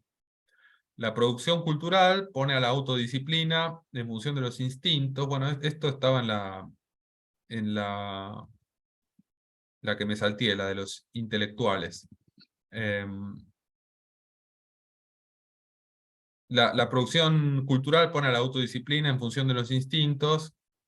Bueno, esto lo vamos a saltear porque no lo vimos, así que vayamos a la última. La cultura moderna refleja rasgos del totalitarismo. Las personas se tratan unas a otras como meras funciones del proceso productivo, como indiferentes. Los ideales de la sociedad burguesa son una mera función de este proceso. Bueno, esto es importante porque nos lleva, este es un poco el tema que yo les traje, que engloba el seminario, digamos, la cultura moderna. Si bien no es totalitaria en sí misma, ya genera las condiciones del totalitarismo. Porque al reducir nuestros pensamientos y nuestra individualidad a funciones del proceso productivo, nos hace indiferentes como individuos, y esto es, como vimos ya en Dialéctica del Iluminismo, la igualdad de las diferencias, que nos convierte primero en individuos que cuentan como individuos solo en tanto que pertenecen a la masa, sea por ejemplo la masa de las juventudes hitlerianas, como individuos en los campos de concentración. Es decir, individuos que no son realmente individuos, que son totalmente indiferentes unos de otros. Ya el proceso productivo, la participación en el proceso productivo, nos convierte en individuos funcionales al totalitarismo, lo cual no significa claramente que haya campos de concentración todo el tiempo, pero ya se generan las condiciones para que pueda existir tal cosa como los campos de concentración. Entonces el capitalismo como proceso de producción de mercancías ya nos iguala de forma tal que somos personas cómplices de alguna manera con el totalitarismo. De allí esta idea general de que la cultura moderna es inherentemente cómplice del capitalismo. Bueno, voy a cerrar entonces, antes de pasar a las preguntas y comentarios que puedan tener, con algunos elementos sobre la relación entre capitalismo y totalitarismo. El capitalismo moderno degenera la cultura y abre la puerta al totalitarismo. Esto condensa lo que acabo de decir. La cultura moderna es un efecto del capitalismo, pero él bloquea su ulterior desarrollo y contribuye a su degeneración en una nueva forma de barbarismo. Bueno, acá esto es importante para entender cómo es la lógica dialéctica, ¿no? La cultura moderna es efectivamente un efecto del capitalismo, y Adorno, como pensador marxista, no está en contra del capitalismo, así como Marx no estaba en contra del capitalismo, solo pensaba que el capitalismo es un momento de la historia humana que debe llevar a otro momento. La cultura moderna efectivamente surge del capitalismo. El problema es que el capitalismo bloquea su ulterior desarrollo. Y al bloquear su ulterior desarrollo, la conduce a su degeneración en una nueva forma de barbarismo que es el totalitarismo. Entonces, de allí el tema de la dialéctica bloqueada. La cultura moderna se convierte en su otro, y se convierte en su otro en gran medida porque el capitalismo la pone en función del proceso de producción. Acá es como el capitalismo media entre iluminismo y totalitarismo. El capitalismo moderno pone a la cultura moderna en función del proceso productivo, contribuyendo a su degeneración en barbarismo, a su degeneración en totalitarismo. La cultura moderna, aún en sus formas más mínimas, es cómplice del totalitarismo. Solo excepcionalmente puede una producción cultural escapar de esta complicidad. Bueno, creo que hemos visto por qué en sus formas más mínimas, ¿no? En el tema de la delicadeza de las relaciones interpersonales, aún en las charlas banales en un tren, la cultura moderna expresa una complicidad con el totalitarismo. Si uno se adentra en las lecciones sobre estética de Adorno, en la teoría estética, que sería otro tema para desarrollar, que no hemos cubierto en este curso, ahí veríamos dónde Adorno considera que hay posibilidades de una producción cultural que no sea cómplice con esta degeneración de la cultura.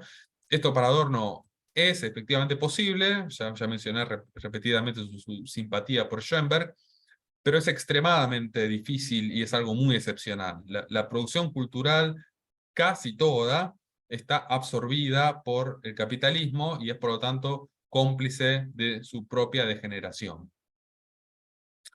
Y por último, solo la confrontación con el sufrimiento de Auschwitz y el nuevo imperativo categórico que surge de él ofrece una oportunidad de resistencia. Es decir, si queremos pensar qué tipo de ética ofrece una respuesta a esta aparente complicidad inescapable con el totalitarismo, a la que hace referencia Adorno a lo largo de Mínima Moralia, parecería que la única respuesta es la confrontación con el sufrimiento producido por Auschwitz y el imperativo categórico que surge de él, porque ahí tenemos una guía ética que nos ofrece, que digamos respondería a la complicidad con el totalitarismo, que sería una alternativa a la complicidad con el totalitarismo. Si uno lee Mínima Moralia, parece que no hubiese alternativa, porque todos nuestros comportamientos, aún los más mínimos y aparentemente insignificantes, son cómplices de la injusticia del mundo. Bueno, una de las instancias donde Adorno nos habla de una posible ética más allá de esta degeneración de la cultura es en el vínculo con el sufrimiento de Auschwitz, lo que nos conduce al nuevo imperativo categórico de que Auschwitz no se repita. De todas maneras, bueno, esto traigo este sufrimiento porque es el que observamos en este curso y el que surge específicamente del totalitarismo. Como yo les mencioné, hay otras instancias de la obra de Adorno donde él habla de la importancia de la experiencia de sufrimiento.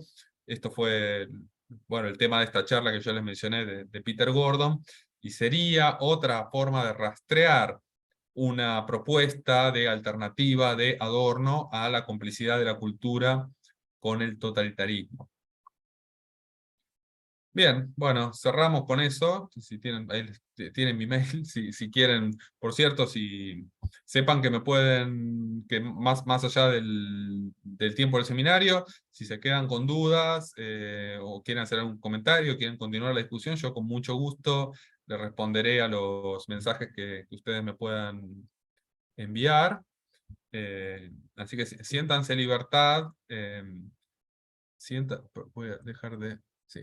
Siéntanse en libertad de seguir en contacto. Yo con mucho gusto continúo la discusión. Si tienen dudas, si hay alguien que está trabajando sobre Adorno, tienen alguna duda o necesitan algún tipo no sé, de asesoramiento, por decirlo de alguna manera, con mucho gusto siéntanse en libertad de seguir en contacto conmigo. Bueno, excelente, Javier. Muchísimas gracias. Pasamos entonces al momento de las preguntas. Tenemos 25 minutos. No sé si hay alguien que quiere comenzar. No sé si hay alguien que tenga alguna pregunta específica. No veo manos levantadas por el momento. Creo que hay un Pero las mensaje tienen que nuevo pensar. en el chat.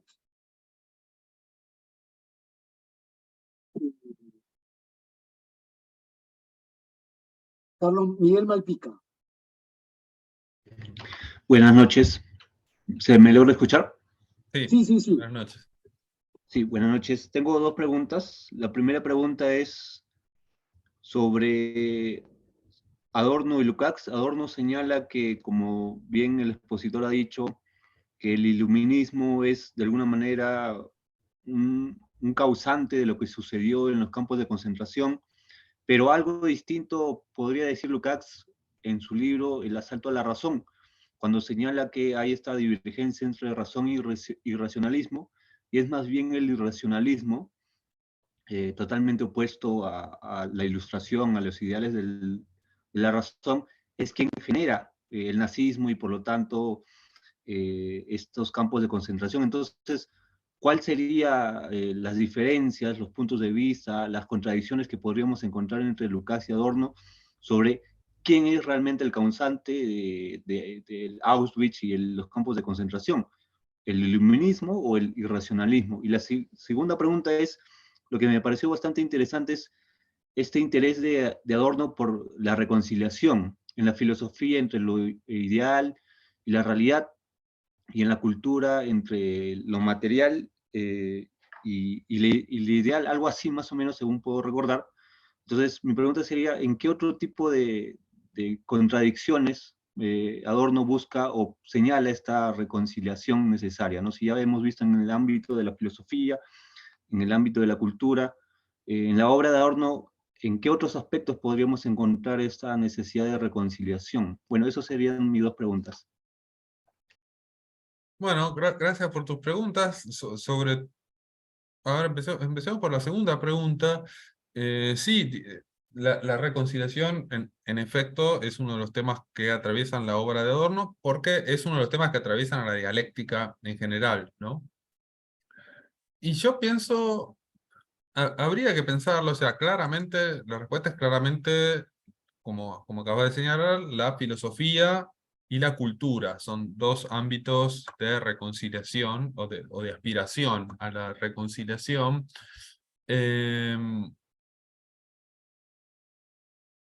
Sí, digamos, yo diría que todo, o sea, pensaría que como pensador marxista dialéctico, Adorno piensa que toda práctica humana es una práctica donde opera la reconciliación, porque así funciona la dialéctica, ¿no? O sea, la dialéctica nos dice que toda práctica humana es una práctica donde se pone en juego la relación del ser humano con la naturaleza. Entonces uno diría, perdón que sigo con tos, uno diría que incluso en la economía se juega el tema de la reconciliación, como se jugaba para Marx, ¿no? Para Marx, la revolución socialista haría eso, transformaría la economía de forma tal que haría posible la reconciliación entre los seres humanos y la naturaleza y entre los seres humanos entre sí. Adorno es un pensador que se enfoca sobre todo en las contradicciones al nivel de la cultura y al nivel de la filosofía, pero creo que él no negaría que todo ámbito, digamos, toda esfera de la actividad humana es una esfera donde o tiene como horizonte la reconciliación. Esto es una interpretación que yo te puedo ofrecer, habría que analizar, digamos, más sistemáticamente el concepto de reconciliación en Adorno para dar una respuesta acabada a tu pregunta sobre Adorno y Lukács.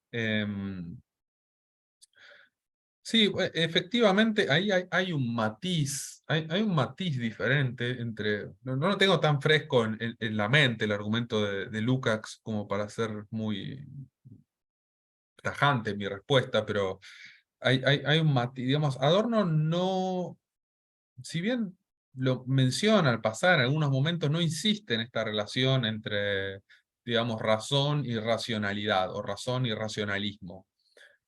Si bien de alguna manera está implícita esta idea, pero a ver, hay que ser, digamos, cuidadoso con la formulación de la lógica dialéctica que él plantea. En Adorno uno diría, sí, hay una distinción entre razón y racionalismo, pero no es una relación exterior, es la propia razón la que tiende a derivar en racionalismo. Porque la razón, como ideal e incluso como motor del iluminismo, produce ella misma cuantificación, igualación abstracta.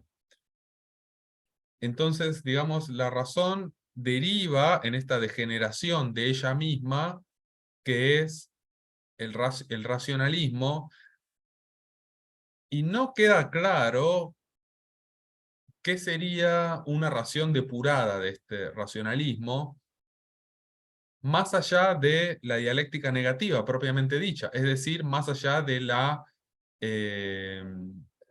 autocrítica sin tapujos, la autocrítica sin límites de la razón, digamos. Lo único que queda de razón propiamente dicha, luego de la deriva de la razón en racionalismo, es la autocrítica de la razón. Esta es la única, digamos, la única forma de preservar a la razón de su deriva en racionalismo.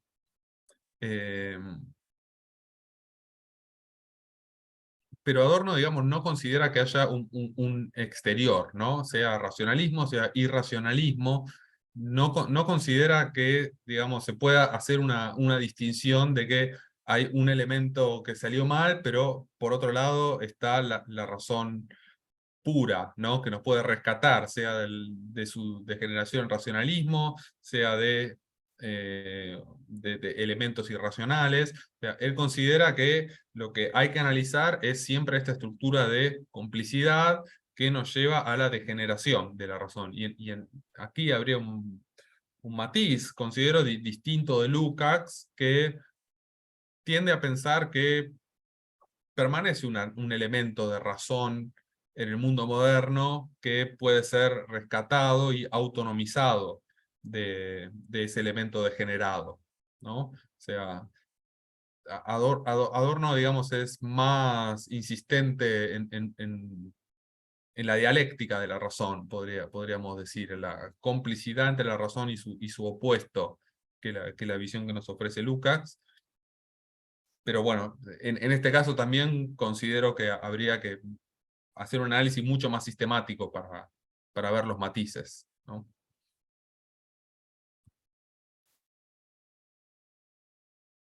Muy bien. María Bengoa. Hola, Begoña, sí. Ok, Begoña, ¿qué tal? Hola. Hola. Me preguntaba sobre la idea de totalidad en el marxismo, que también en Lukács yo lo había entendido como aquello que, o sea, por un lado señala el sistema como la estructura, digamos, injusta, o cosas así, pero por otro lado es como necesaria porque incluye la contradicción y entonces conciencia de clases y entonces posibilidad de revolución o cambio, y entonces pensaba que Adorno más bien no ve esa posibilidad, ¿no? O sea, simplemente la contradicción se absorbe, ¿no? Eso pensaba. ¿Es así? Sí, no, sí, está bien esa pregunta. A ver, sí, o sea, la contradicción está, pero Adorno digamos, parte del siguiente hecho, lo que él considera un hecho histórico. O sea, la contradicción en el capitalismo existe y es manifiesta, pero no lleva a la transformación que esperaba Marx. O sea, no lleva a la transformación por la vía del socialismo, sino lo contrario, genera su deriva hacia el totalitarismo. Él se ocupa centralmente del totalitarismo nazi, pero está también el totalitarismo soviético, que para Adorno, digamos, por más que sea socialista, no deja de ser esencialmente una forma de totalitarismo. Entonces, digamos, la pregunta para él es, bueno, ¿por qué la contradicción no genera una transformación que supere la contradicción y transforme al capitalismo, sino que lleva a una insistencia del capitalismo, que es el fascismo en primer lugar, y después el totalitarismo. Y esto tiene que ver con el fragmento que vimos sobre los ideales burgueses. O sea, ¿qué pasa cuando hay una contradicción? Los ideales burgueses entran en crisis. Bueno, pero ¿qué es lo que esperaría, digamos, el marxismo clásico? ¿O qué es lo que esperaría una lectura de Marx, del Manifiesto Comunista? Bueno, que al entrar en crisis estos ideales burgueses, haya un movimiento que transforme la sociedad en base a otros ideales. Pero lo que termina pasando es que no hay, digamos, lo que se ha visto, lo que Adorno considera que aprendimos del totalitarismo, es que todos los ideales están corrompidos por el proceso de producción. Entonces, en lugar de reemplazar los ideales existentes por otros ideales más nobles, o otros ideales que nos, digamos, que nos lleven más allá del capitalismo, lo que ocurre es un apuntalamiento de los ideales existentes en los que ya nadie cree, ¿no? Esto es lo que vimos con los ideales burgueses, y es lo que es el fascismo para Adorno. Lo que ocurre es que los ideales entran en crisis, pero al no haber un horizonte más allá del capitalismo, se genera una autoridad externa que nos mantiene actuando en base a esos ideales, aunque ya no creamos en él.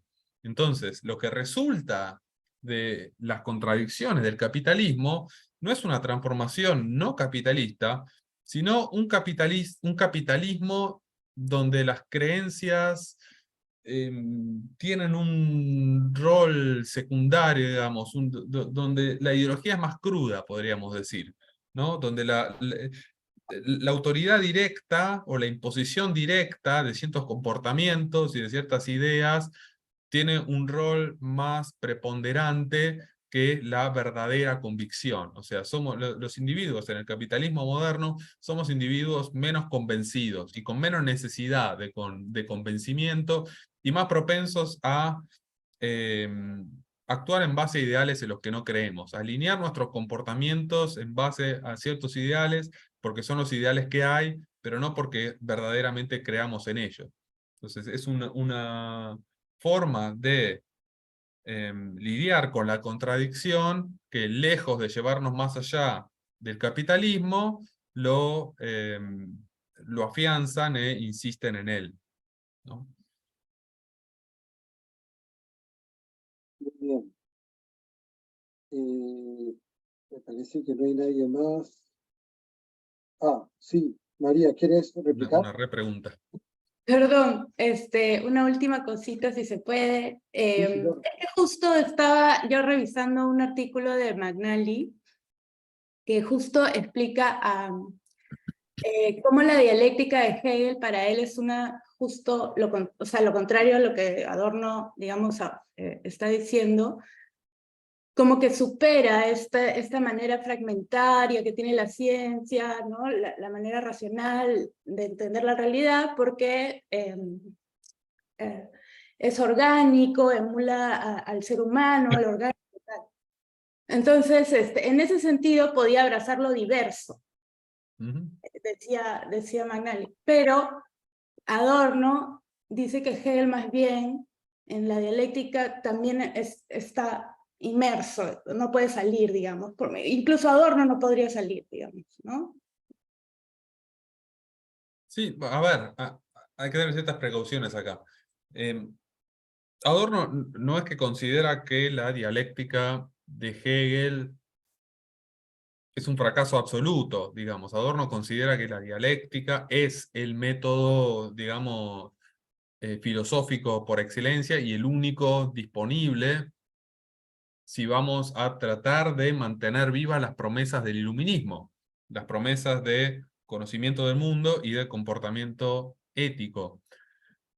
Y en este sentido, digamos, Adorno sí considera que la dialéctica es el método que media lo particular con lo universal, ¿no? Que de eso se trata, de ver ver las múltiples particularidades del mundo y mediarlas mediante principios universales, verlas como partes de una totalidad orgánica. Lo que ocurre es que la dialéctica de Hegel, en donde se vuelve ideológica, donde fracasa, es que pretende superar o sea, postula ideológicamente una superación de las contradicciones presentes en el mundo, digamos. Esa totalidad orgánica es inherentemente contradictoria. Hegel ve esto, que es contradictoria, pero considera que tiene un método para superar esta contradicción y lograr justamente la reconciliación, que es lo que estuvimos viendo. Adorno cuestiona este elemento de la dialéctica de Hegel, esta postulación de la reconciliación, e insiste en que la reconciliación no es posible. Y insiste porque la experiencia histórica ha demostrado que la reconciliación no es posible. De allí que él responda a la dialéctica de Hegel con una dialéctica negativa, una dialéctica que no postula reconciliación, sino que insiste una y otra vez con mostrar el momento de la no reconciliación. Entonces, Perdón. sí. Entonces una dialéctica negativa, digamos, es una dialéctica sin síntesis.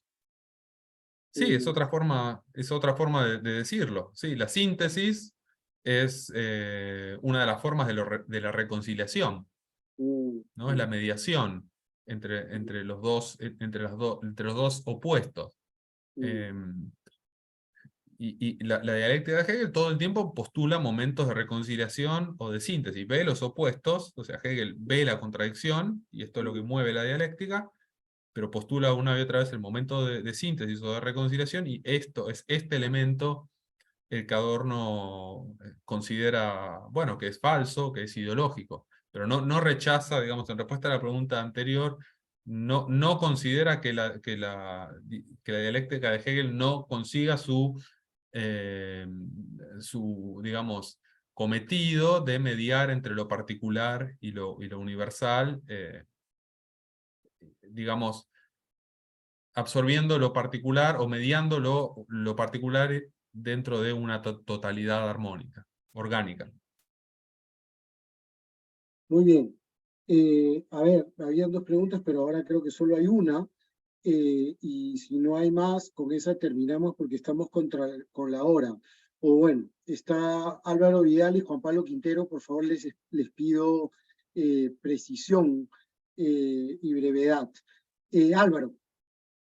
Sí, buenas noches, muchas gracias. De manera muy breve, Jürgen Habermas, en Perfiles filosóficos, al momento de tratar la lectura de Adorno de la modernidad, plantea una especie de contradicción, ¿no? En el sentido de que hace esta distinción entre totalitarismo digamos, vinculado al Estado, ¿no? Y totalitarismo de mercado.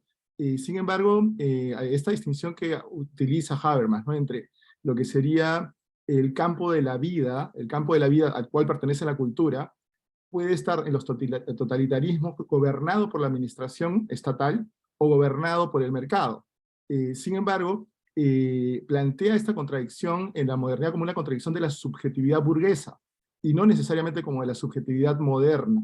Y por esa vía trata, digamos, de rescatar los valores de la modernidad en base a la razón y a un diálogo específicamente, realmente racional, digamos, ¿no? ¿Cómo entiendes, digamos, esa dinámica de totalitarismo, ya no solo vinculado al Estado, que sería el fascismo, sino un totalitarismo de mercado, en el cual hay esta colonización, en términos habermasianos, de la cultura desde el mercado, claro, siempre con un apoyo estatal, pero no solamente estatal? Bueno, sí, efectivamente, digamos, para Adorno, no recuerdo específicamente el argumento de Habermas que mencionás, pero si hablamos de esta distinción entre totalitarismo vinculado al Estado y al mercado, habría que decir que para Adorno el que es más esencial es el del mercado, porque estamos hablando de la colonización de la cultura por la producción y circulación de mercancías, ¿no? O sea, por la producción y el mercado, es otra forma de decirlo. Después, en una segunda instancia, esto deviene en la necesidad de autoridad externa que mencionamos, que se manifiesta a la espera del Estado. Pero al centrarse en la cultura, Adorno está diciendo, bueno, el totalitarismo, en última instancia, las raíces del totalitarismo provienen de la colonización de la cultura por la producción y circulación de mercancías, que es el mercado. Y digamos, esto vinculado al segundo aspecto que mencionaste, Habermas es mucho más confiado en que podemos rescatar un núcleo del iluminismo que no es propenso a su degeneración, lo que él llama la racionalidad comunicativa.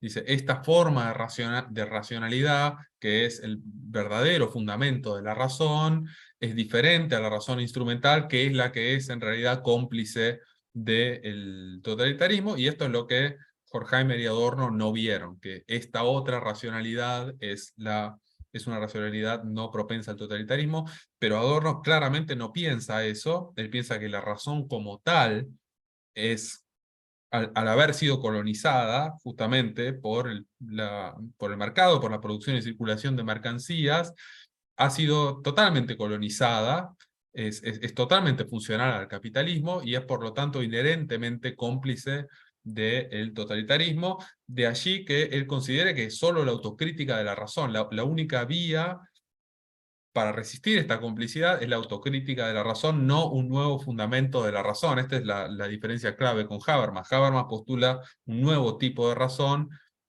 Adorno sostiene que solo la autocrítica de la razón nos ofrece una resistencia a la complicidad con el totalitarismo. Muchas gracias, muchas gracias. Muy bien, última pregunta, Juan Pablo Quintero. Hola, ¿qué tal? Hola. Voy a ser breve. Hay una frase que se le adjudica a Adorno, la de escribir poesía después de Auschwitz es un acto de barbarie, ¿no? Pero leyendo la dialéctica, el fragmento de la dialéctica negativa, yo siento de lo que él dice que como que si no fuera de él la frase, ¿no? Sino que es falsa y es de que vino antes, ¿no? Entonces yo quería ver si la frase, además de que si realmente es de Adorno, si tiene que ver con lo que usted decía de que la cultura se hace cómplice y sirve para ocultar el sufrimiento, entendiendo que la poesía es una manifestación de la cultura, ¿no? Entonces, era eso, básicamente, esa precisión de si realmente eso está en los libros de Adorno, en la obra de Adorno, y es una frase de su autoría. Sí, es una frase célebre. Hasta donde yo tengo entendido, sí, es una frase de Adorno. Nunca escuché que no fuese una frase de él. Habría que ver hasta donde, o sea, nunca escuché este cuestionamiento. Hasta donde yo sé, es una frase de él, una frase que de hecho ha sido discutida repetidamente. Efectivamente, como bien señalás, esa frase tiene que ver con esto. Digamos, si decimos que toda cultura es cómplice con el totalitarismo, entonces toda producción cultural luego de Auschwitz va a estar reproduciendo la complicidad con Auschwitz. De allí, digamos, los estudios o sea, muchos estudiosos de la poesía critican a Adorno porque obviamente no les gusta esta frase, porque bueno, es una frase bastante negativa sobre la posibilidad de la cultura, pero otra forma de verlo, digamos, si uno no la toma de una manera tan directa, es que, digamos, el desafío para la poesía después de Auschwitz es justamente no reproducir esta complicidad, lo cual nos vuelve a traer a este tema que estuvimos hablando. ¿Cuáles son las condiciones de posibilidad en un mundo que ha hecho posible a Auschwitz para producir objetos culturales que no reproduzcan esta complicidad? Y en el caso de la poesía, cuando Adorno dice que, bueno, que la poesía después de Auschwitz no es posible, tiene que ver con esto, que bueno, justamente la poesía que prometía reflexión, o que se da a la reflexión, en una cultura que ha sido cómplice con Auschwitz, no puede más que, bueno, que entregarse a la lógica de la mercancía y a una lógica de producción cultural que es cómplice con la cultura que dio lugar al totalitarismo. Sí, muy bien. Bueno, un pequeño comentario mío sobre esta intervención, ¿no? Sí, efectivamente, eso se discutió mucho en la teoría literaria, en la teoría poesía, en la crítica cultural de poesía, ¿no? Digamos, cierto acuerdo de interpretación sobre esa famosa frase de Adorno sería que, claro, no se puede escribir poesía como si Auschwitz no hubiera existido, ¿no? No se puede seguir escribiendo poesía sin ser consciente de la existencia de Auschwitz, ¿no? Y entonces la poesía contemporánea es una poesía que de alguna manera está marcada por Auschwitz, y en ese sentido, digamos, es una poesía radicalmente diferente de la poesía previa a Auschwitz, ¿no? No se puede escribir poesía sin el trauma y sin la conciencia de lo que ocurrió, ¿no? Bueno, muy bien. Pues nada, yo quería, digamos, a nombre de apropiarme de las palabras digamos, apropiarme intuitivamente de el comentario de todos los que han venido participando de este curso, para agradecerte, Javier, por estas 3 espléndidas clases, por la claridad, por la lucidez, por la pertinencia de tu exposición. Creo que se trata, digamos, de un seminario que, por un lado, nos, digamos, refuerza el interés por Adorno, el interés por el pensamiento, por la utilidad que tiene la teoría crítica para pensar el mundo, para pensar el momento en el que estamos, pero también para pensar, digamos, a lo que nosotros nos dedicamos, ¿no? Para analizar objetos culturales, para analizar objetos literarios, digamos, para mirar críticamente la producción cultural y mirarnos críticamente a nosotros mismos, ¿no? Realmente es un gusto, es un placer, es un lujo, digamos, escucharte y tener estos seminarios contigo en la Universidad Católica, ¿no? Así que, bueno, muchísimas gracias a nombre de todos los participantes, a nombre mío, y por supuesto a nombre del Departamento de Humanidades y de la Universidad en general. Bueno, yo los invito a todos los participantes a que sigan las redes del Departamento de Humanidades de la PUC, de la Facultad de la PUC, de la Maestría de Estudios Culturales, porque siempre estamos intentando organizar seminarios de este estilo. Así que si siguen esas redes van a poder, digamos, enterarse sin tanta mediación, ¿no? Bueno, nuevamente muchas gracias, Javier. Bueno, Y gracias nada, será hasta Víctor, la próxima. gracias a todos, y les recuerdo, los invito a seguir en contacto conmigo por este tema o por otros de filosofía y cultura contemporánea, donde yo los pueda ayudar con mucho gusto. Gracias, Ok, gracias de verdad por estar y por las buenas preguntas y comentarios. ok, un abrazo grande a todos y a ti especialmente, Javier. Hasta Bueno, luego.